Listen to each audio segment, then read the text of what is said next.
Hello, hello, and happy Thursday. Happy Thursday. How's it going? It's good. It's good. For those that are going to be on YouTube and seeing this, do you want to see what my amazing dog has done? Absolutely. Yeah. Oh my God. Do you have a Yes. black eye? Yes, I do. I Oh, do. I do have a black eye. those fancy new glasses just totally Covered covered it them. up. Talk Yeah. about talk about aggressive male.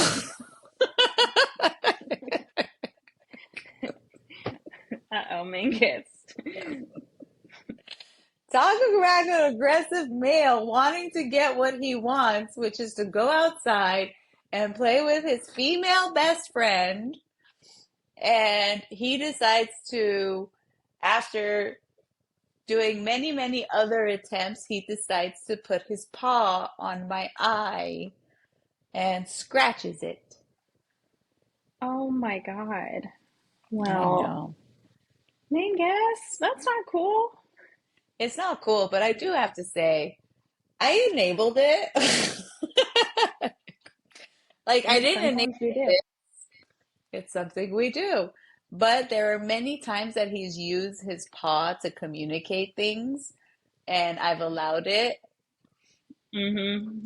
And he has a big Yeah. paw. Yeah, as someone who's never trained their dogs, not even for 5 minutes ever, um, yeah, it's different when the size is not like a 5 to 8 pound Chihuahua. Yes. Yeah, yeah, Yeah. Yeah. So, which actually, interesting enough, kind of tying back to our conversation last week and bringing it to a different yeah, perception and perspective this week. yeah. Um, I was kind of like, it was so funny because I was making the joke actually to Adriel, and I was just like, our dog is that aggressive. Like, he abused me. He legit abused me. Like, if it was you, I would have left, but and yet I still want this dog to stay in my house. Like, Dogs are different. I know. But he gave me a black eye. I know, I know. It's hard because they don't know. They don't know Yeah, their impact. they don't know their impact. But I did want to go into I was thinking about our last episode off the topic of Mingus. And I was like, Yeah. there are a lot of unhealthy, people out there in the world in how they want to um, create relationships. And Hmm. I was like, really, don't act like you haven't done unhealthy things in the past either, like in regards to this stuff. Oh, absolutely. But I love to shine a light on other people and not take that closer look at myself. The mirror is not as fun to talk about. It's not. It's not. But at the same time, I think that's where I asked myself, I was like, is that kind of go? Because gaslighting has many different definitions, right? It's many different forms of a behavior.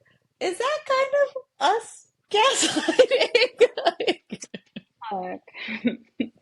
Yeah, okay, fine. I agree. Yeah, I think that taking a closer look, it's interesting just thinking about it of like, yes, there are these things, these kind of like structural, societal, like kind of expectations, stereotypes, all these behaviors that are problematic. And then I also think about myself in this situation and what are the things, actually thinking about my own role in not like kind of creating those structures, but I definitely have my own kind of set of um, kind of tendencies, we might call them. And I remember early on in dating my husband, he he was like, "You were the flakiest person I have ever met," and which is true. And it's interesting because thinking about like impact of like, when we met, I was in my second semester of my PhD program.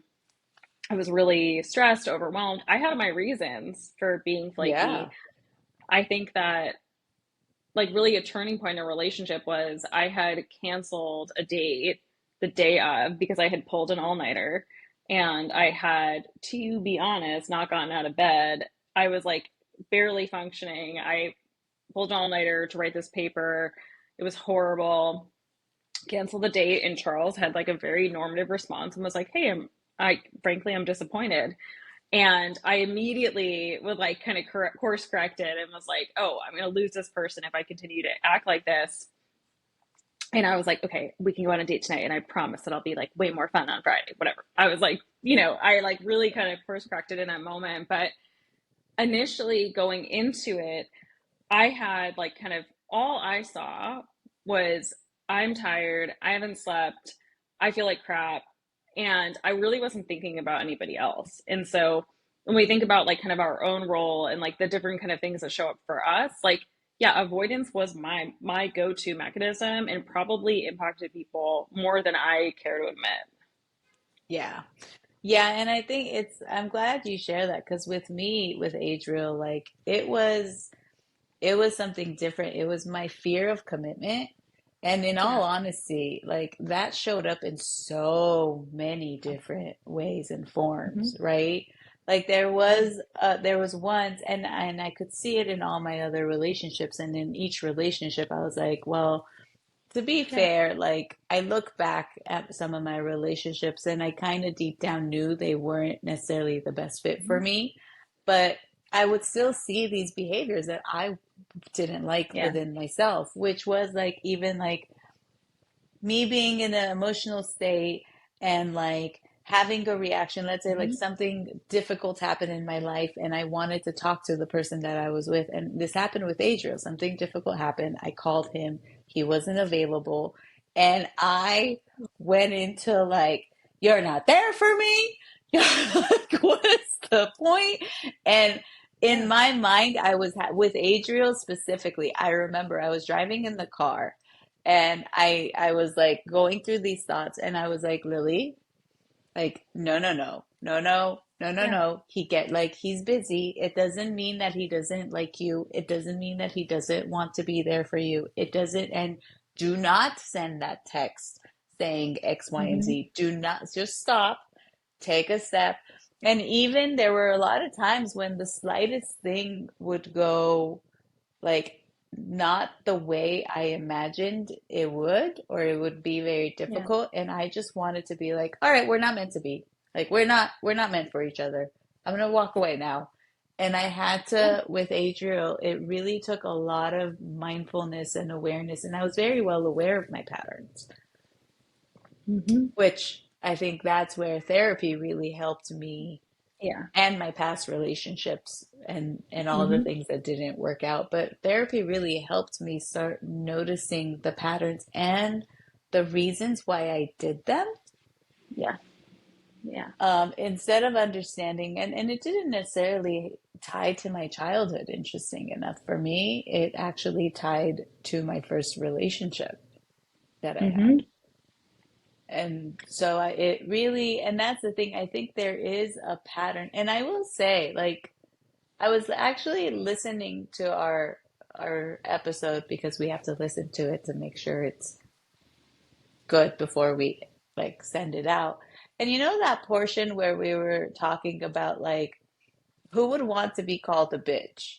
And in my mind, I was like obviously, it's not necessarily like it's disrespectful. It really is disrespectful, right?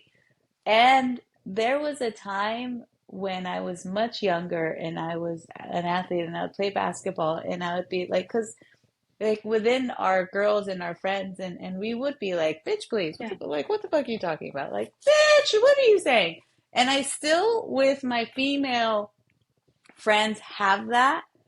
But then I would justify, like, if a guy used a joke, I would justify the, like, I say it. So why is this such a big deal? And Mm-hmm. now I'm like at the point where like I say it to my female friends with a certain understanding that it's never going to cross a certain line, but you never Yeah. want like Adriel and I have made it very clear, even as a joke, it's not an Yeah. option because it is. it's a different kind of disrespectful, whether it's fair or not, whether we like it or not, just like many other words that exist, that I, as a female, it's different when I say it. And as a male saying it to me, or an outsider saying it to me, it's different. Yeah. Yeah. I think that, well, a lot of what you're talking about, oh, sorry, my cough is still back. Um, a lot of what you're talking about is how context dependent language is. And obviously there's like intention and meaning in different situations. Also, the early 2000s was like honestly like the Wild West, right? Like you could kind of say whatever you wanted. It's really different. It's amazing, honestly, how dated shows from the early 2000s feel now. And you're like, Mhm. whoa, like that would make me so uncomfortable now. Um, but at the time, I think that there was like thinking about the like historical context, early 2000s, I think that was just much more normal. Like certain language is much more normal. And it's different context, right? If I'm like kind of like joking around with a friend versus someone, it feels like someone's putting a label on me and like has a different intention behind it. Like if my husband were to be like, "Oh, like you're a bitch," I would be like, "Okay, whoa." Like we need to like let's maybe take this to couples counseling. Um, Yeah. but if my sister was like, "You were being a bitch," I'd be like, "That's probably true." Because that I probably like let's be clear, like it just feels very different. I think both there's like the gendered component to it. It feels more weaponized when it comes from, just thinking about like kind of our own positionality. It like definitely has a different carries a different weight. It's the same thing if I were like, how I even this is not how I would talk to like an employee. Like, let's be clear, I'm not like Yeah, yeah, of insulting them, course. but like even just going from like across context, if someone is even in the same role as you, the same position as you, it's a lot easier. You can be kind of more casual, but definitely by calling them like just disparaging names if you're like on the same level. I'm just kidding. But if Yeah. you're someone is like you have power over them, obviously that changes the dynamic. And so I think that's in your defense, your high school you, I think it's a different context. That being said, and it's okay to change your mind across context. I think that's what's so difficult in different social contexts is like the rules change all the time. They're constantly changing. And what is okay with me in my like kind of social context, like my niece calls me Lala, but if my like I don't know if one of my clients was like, "Hey, Lala," I would be like, kind of, I wouldn't be like offended, but I'd be a little bit confused because the only person who calls me Lala is 6 years old. So just thinking about that as it kind of Yeah. relates.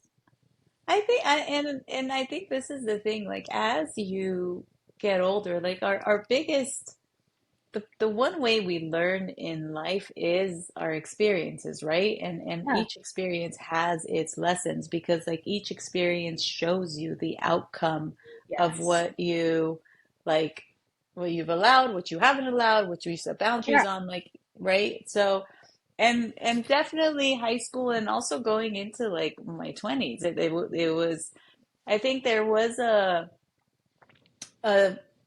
and I think the culture for me was different. And I do think there are still people with Yeah. different like cultural groups that they grew up in. Yeah. I don't know how it is like in the sports world now because I haven't been in it. But for us, like in our athletic world, like we were like a bunch of tomboys, right? And half the shit didn't matter because all that mattered was playing basketball and winning games and being competitive Hmm. and having a competitive mind, which also meant like in a basketball game, you would aggressively call somebody a bitch with the aggressive content of like, like Yeah.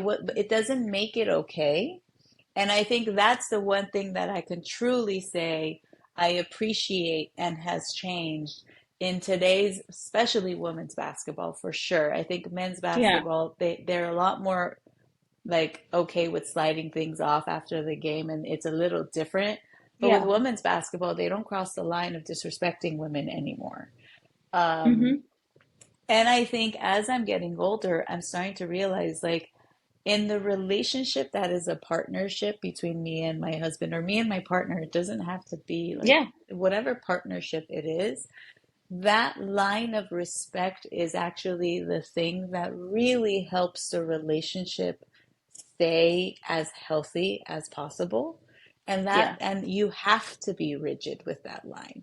Like Yeah. one of the things that I was talking about, like again, as a joke, even like it's not Yeah. okay for Adriel to use the call me a bitch for any reason or any like Yeah. anyone around us.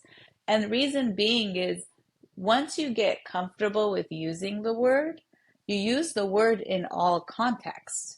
You'll start using it Yeah. when you are angry because you've gotten comfortable with saying it so many times and it's kind of been laughed off that like automatically in your brain it just comes out with other emotions as well. Yeah.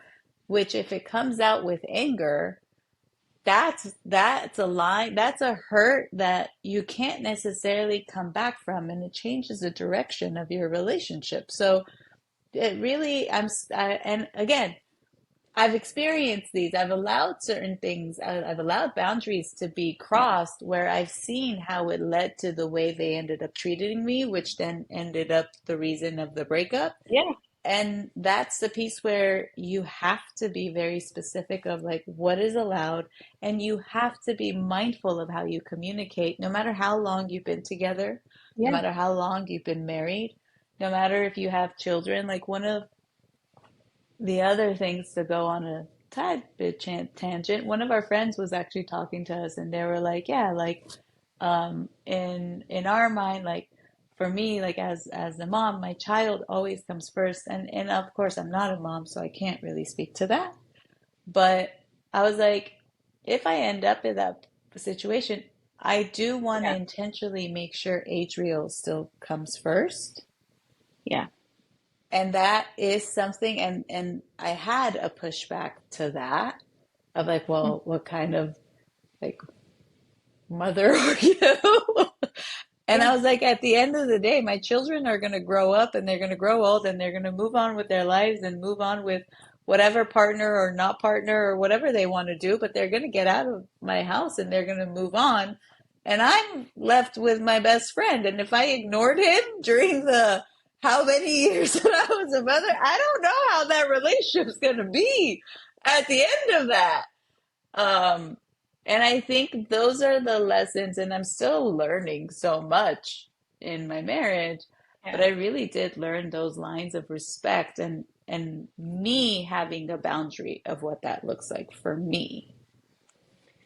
But I think like even to go back to what you were saying about like having something in your repertoire of behavior of like and how like this is like rehearsing, right? Behavioral rehearsal. Like if we even pull it out of this context of like any behavior that we're rehearsing, it's why like even with coping skills of like even anger in general, like when you're annoyed of like not to rehearse the behavior of like punching a pillow because you're going to be more likely to engage in that behavior when you're in anger in other ways. And so you're right. Like if this is a word that you're using in some contexts, it's a lot harder to tackle it or to not say it in others. That's why it's like really hard to, as somebody who does curse, of like to cursing in one context, definitely it's hard to, to not in other contexts. And so Hmm. as we're starting to, as our own behavior is being shaped, just starting to put these things together. And so I think that definitely makes sense. And I think some of what you're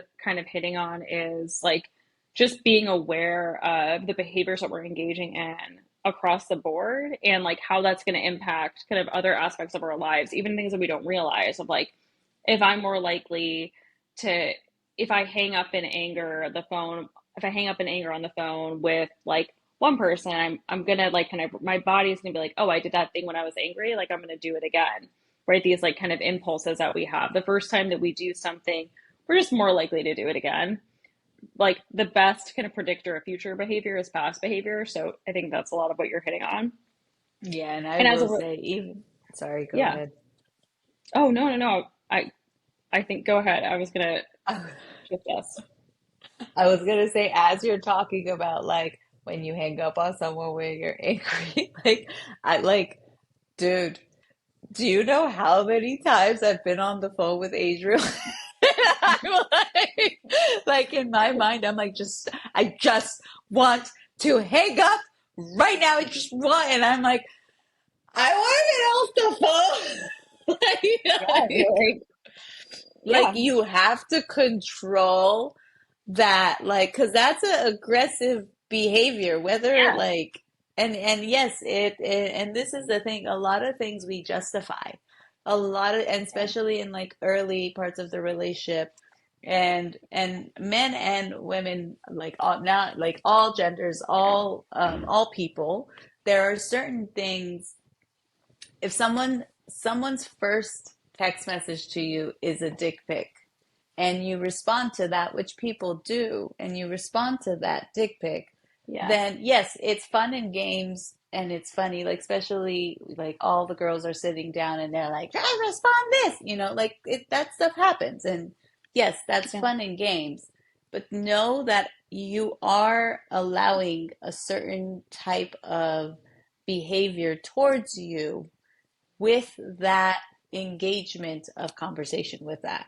So mhm, if let's say I hang up on Adriel and I like in a fight hang up on him, I'm starting to allow, and if he tolerates it, we are mhm, both starting to allow certain unhealthy like aggressive behavior that really does damage relationships, and it hurts people because aggressive, whether we like it or not, it's hurtful. Like Mingus punching me in the eye and giving me a black eye. I yeah, like, to be very honest, there is a part of me with this dog now that I'm like, I don't I still have a distant emotion towards you, and I love you and you're my dog and you're yeah, just a dog and I've allowed it, but yeah, again, it's still like I don't trust you with your paw anymore. And mhm, which means I'm less affectionate, which means I'm less certain things, and that's just a dog. yeah. And that's the transaction that happens. It's like something happens, your behavior is going to change, and a behavior can either be kind of reinforced, punished, extinguished. There are a lot of different options for it. And you're right. Like, I think in those moments of like being aware of like what we're doing, like even something that I might think is like, my niece can be like, does things that are like naughty but cute.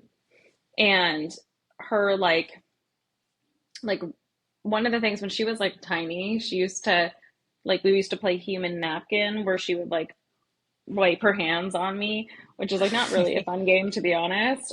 But yeah, but that reinforces that that's okay, and like just being aware of those things. It's like a lot of things to keep track of, especially as you're like talking to somebody. But yeah, of course, like how one person responds, we can kind of generalize that of like, oh, this must be a good thing that people like. And I think being able to also like kind of have this in mind is like if we don't like something, it might be like that person doesn't realize that like they're not going to get the response they think they're going to get, and that's like I think a learning curve for us as we're like incorporating like new people into our lives. Yeah, yeah, and I think it really is just, and all around, I think one of the things, I guess, in social living now is that like those lines of disrespect get crossed often. Mm-hmm. Yeah, Um, and it really, and it's not one or the other. It really is from everybody all yeah, around. yeah, yes, yes, You really can't we can't say like there's this, like I genuinely can't say that I have never cross the line of disrespect. I really can't, because I'm pretty sure from someone else's perspective, I totally have. Like yeah, of from someone course, else's perspective, if I'm like walking down the street and I'm talking to my friend and I'm just like, bitch, please, why the fuck you do like for someone else standing next to me, I'm sure they're like, why would you talk to a woman that way? Like, why would you even say that word? And it's not, I yeah, cannot be judgmental of that person for having that limit and that boundary. And yeah, also, I would appreciate if that person didn't judge me for being like not having that limit and that boundary with my friend. yeah, But again, all of these things, the lines do get crossed. And I think this is one of the conversations that people always ask me, like, as a therapist, yeah, what do you think is the solution Hmm. to this? Yeah. And Solve my every problem. response, yeah, and my response to them is this is something that's going to be hard to say. There isn't necessarily a solution to that. I feel like it's less so like it's not about stopping people from ever crossing a limit. It's being able to know what to do if you do. It's like the one of the things that Marsha Linehan always used to say is like you don't have to prevent rupture from occurring, you just need to know how to come back from it. And so the rupture repair process and being able for people to feel like they can vocalize their responses, that it's not going to be um that it is going to be it's acceptable to be able to say, oh, I have a limit with that. And that's one of the things with it's interesting, I think, to kind of take this full circle. Like what I was describing with Charles is like when we first started dating and me flaking out on dates, he set a limit with me, right? Like I was going to lose this person if I continued to engage in the behavior. And so being able Yeah. to know what to do with that feedback, being like, oh, this is actually a problem for somebody else. That wasn't my intention. Being able to take that feedback is really important. And I think so integral to this conversation. Yes, and I love that you said that because that's the thing. Getting that feedback, it's actually Yeah. it's uncomfortable. And I was actually talking to Yeah. a client in a session today about like, listen, sometimes we make mistakes, and someone telling us like, I don't like this, or this is like, I don't Yeah. appreciate this, and getting that feedback is very uncomfortable. And going into judgment and judging the person for giving you that feedback, you want to try to Yeah. like take a step back and just hear it out and feel uncomfortable because we don't Hmm. like to make mistakes. We are people that like to be good Yeah. people, right? And Hmm. then the other thing is like really judgment is a necessity in survival. There's no question about that. But judgment in a sense of like, I don't know how to explain it. I think the best way to explain it is judging based off of emotion instead of judging because it's a survive. Like you just need to know what to do. Yeah. Yeah. To know why to know why you're judging somebody. Like, are you judging because you're making a judgment about like how I'm like interpreting how something made me feel? Or am I judging someone's moral character or like kind of a characteristic of them? Am I placing a judgment on them? Or am I Mhm. actually like using this to interpret like my own experience of like, oh yeah, I really didn't like that. That made me feel bad. Yeah. Like if you wanted to judge Charles and be like, he doesn't understand that like I'm in school and I'm getting a doctorate Yeah. degree and this is not easy. Like he needs to be more understanding would be a judgment that's kind of like, well, take a step back. He's not judging you. He's just saying your behavior is not something I Yeah. like. Versus then taking it and saying, you know what? I want this person. I like this person. This person's important to Yes. me. Let me sit with that feedback. And even with strangers, like one of back to the question when people are like, as a therapist, what do you say? I'm like, you can't change society, and society is very different. Humans are different. Everybody's different. Yeah. Even every animal grows up differently. But you want to practice not judging a person Yeah. for their limits Hmm. and let everyone live their lives and let everyone have their own experiences. Everyone is going to face the consequences of their choices, positive or negative. That Yeah. is Yeah. how life works. You make a decision, like you allow someone to cross a boundary, and you're going to face that consequence of having that person cross the boundary. Whether you want to Yeah. tell the person stop or not, it's not my place to tell another person how to live their lives. Yeah. But I think what we can, like, I think this is really kind of hitting on what we can control is how we react. And Yes. that might be enough to change somebody's behavior, as it was with Charles, because I think he will say, I'm not very flaky anymore. Look at that. And I will say, I was actually thinking about it. Since I posted on my Facebook that I'm married, I haven't gotten pictures. I've only gotten messages now. That's awesome. Look at that. Look at how So when see, things change, things change. it's how you react, Amazing. right? It's how you choose to Yes. react. Yeah. Awesome. Look at that. Well, Well, on that note, happy Thursday. happy Thursday. We will see you next week. Bye.